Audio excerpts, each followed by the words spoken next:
بسم الله الرحمن الرحيم الحمد لله رب العالمين والصلاة والسلام على أشرف المرسلين.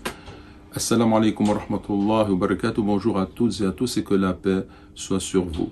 Nous avons vu qu'il y a des éléments constitutifs obligatoires pour que notre jeûne soit réalisé et d'autres qui ne le sont pas.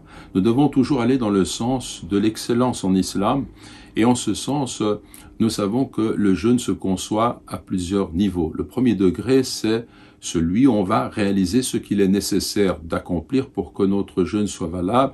On s'abstient de nourriture, de boissons, de relations sexuelles pendant la journée.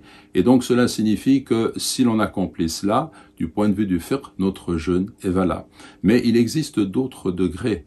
Le deuxième degré, c'est de jeûner aussi avec l'ensemble de ses membres. Comme vous le savez, il faut éviter de regarder ce qui n'est pas licite de regarder, d'entendre ce qui n'est pas licite d'entendre, de parler pour tenir des propos futiles ou mensongers. Rappelons-nous que notre prophète, sallallahu alayhi wa sallam, a dit « Man lam yada' qawla az-zur wal 'amala bihi, laysa lillahi hajatun fi an yada'a ta'amahu wa sharabah » ce qui signifie celui qui n'abandonne pas la parole mensongère ou le faux témoignage et le fait d'agir trompeusement, Dieu n'a nul besoin qu'il délaisse sa nourriture et sa boisson. Donc cela signifie que pour que notre jeûne soit valable du point de vue de la profondeur de nos actes, eh bien il faut s'abstenir de tenir des propos futiles, des propos mensongers, des calomnies, de dire des choses qui ne sont pas opportunes, de se servir simplement de sa langue d'une façon qui est mauvaise et qui n'est pas utile à notre entourage et à nous-mêmes. Et donc cela, c'est un deuxième degré. Jeûner avec les membres du corps, aussi avec la main qui ne doit pas saisir ce qu'elle ne peut pas saisir ou toucher ce qu'elle ne peut pas toucher, entendre aussi et tous les membres de notre corps sont ainsi concernés par la pratique du jeûne. Un troisième degré, c'est le jeûne du cœur.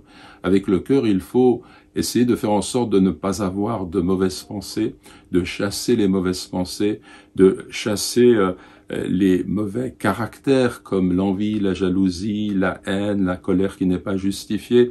Tout cela, il faut évacuer le cœur de toutes ces mauvaises choses.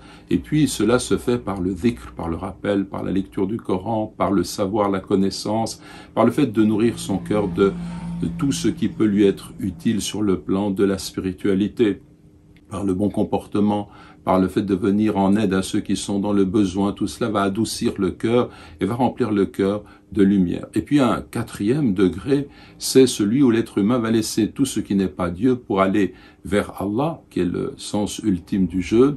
La raison pour laquelle notre prophète sallallahu alayhi wa sallam pendant les 10 derniers jours du mois de Ramadan s'isolait dans la mosquée, ce qu'on appelle les i'tikaf, c'est-à-dire la retraite spirituelle ou rituelle, la retraite pieuse, où là vraiment on se consacre entièrement à l'adoration d'Allah entre le dhikr, la lecture du Coran, les prières et cette retraite où on se retire du monde, on se retire de tout ce qui n'est pas Allah pour aller vers Allah subhanahu wa ta'ala.